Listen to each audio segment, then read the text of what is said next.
How you doing? Welcome to Taking Your Power Back. And today there's three questions that somebody should ask themselves whenever they go alcohol free.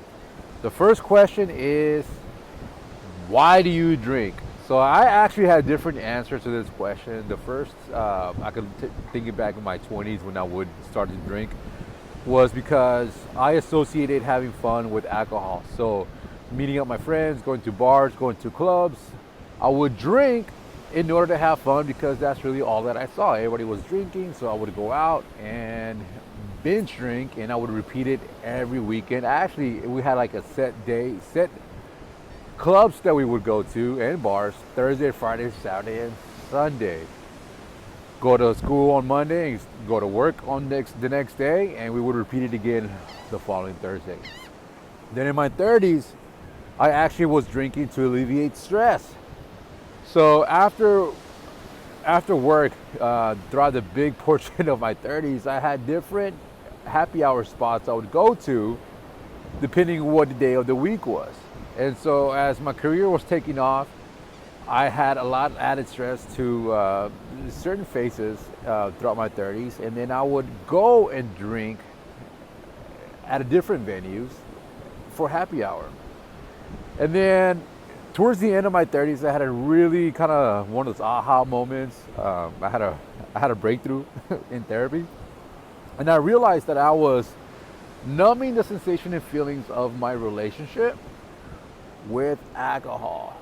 And so because I didn't want to face, or I couldn't really deal with how the relationship was going with the mother of my kids, I would use alcohol to just deal with it. Because I was numbing myself, I could still survive this relationship. Even though it wasn't working, it wasn't the relationship that I was giving me the sense of elevation, all the greatness that comes with being in a loving partnership. And so I went and found that release of that we all crave for in a bottle. The second question you should ask yourself is, why do you want to stop? Why do you want to stop drinking? So I was tired. I was definitely tired of waking up hungover. I was tired of seeing my kids like creeping through the living room, seeing their dad passed out. I was tired of getting written up at work because I was showing up late. I was tired of the emotional distress that I was going through. And like I said in my previous video, I pinpointed down to alcohol. So I was really just tired of living the life that I was living. And I knew that if I changed the habit, that I could change something else. So ask yourself, why do you want to stop? And give yourself more than one reason. Is it something that's related to your finances? Is it something that's related to your physical health? Is it something related to your relationships? All those checked off of my list. There was a reason why I wanted to stop that hit me on both the emotional side. I couldn't deal with the distress that I was going through with anxiety. The financial side, I was spending a lot of money on going out, on drinking. On the physical side, I didn't like how my health was depleting. And of course, going back to relationships, that was just a band-aid. So I wanted to stop all this. I wanted to create something new. And so ask yourself, why do you want to stop? And really, really, really be honest with yourself. No one can. That's really the other thing that comes with this, is to bring some honesty and clarity into yourself from what you're experiencing through this whole experience and journey. And so the last thing you should ask yourself is this true? Is it true that you're actually having fun, that it's alleviating stress, that it's improving your relationships? Whatever the reason you wrote down for your why, on why you want to drink and why you want to stop, ask yourself if it's true. Going back to my example of I'm having fun, yeah, it was great seeing my friends, but then having to deal with the hangover the next day, that wasn't fun. Yeah, it was okay had family dinner and I was drinking and I couldn't control the amount of drinking that I was doing. So the next day my kids would find their father like hungover, passed in the couch. That wasn't fun. Yeah, it's true that I alleviated stress after work, but then I will show up to work late the next day and then I'll get written up, and that didn't alleviate stress. If anything, it added stress into my life.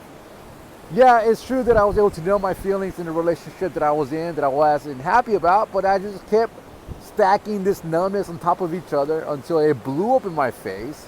And so now I had to deal with this massive amount of feelings all at once instead of really having control of it. There's a great quote by Fitzgerald. First you take a drink, then the drink takes a drink, then the drink takes you. And that's really how I felt during my 20s, my 30s, and my 40s.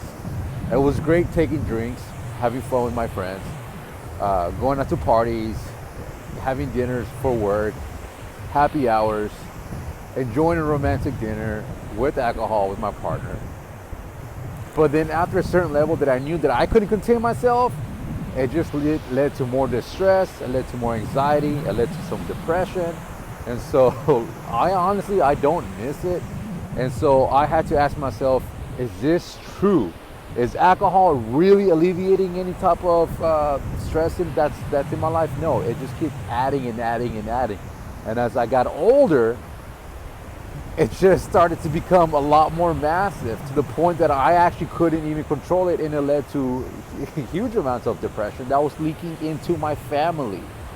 And so asking yourself, why do you drink? Why do you want to stop drinking? And if it's true, look at the list of the reasons why you chose to not to drink compared to the reasons why you want to drink. And when you create this cognitive dissonance, so they don't match, that's when something clicks and you're like, oh,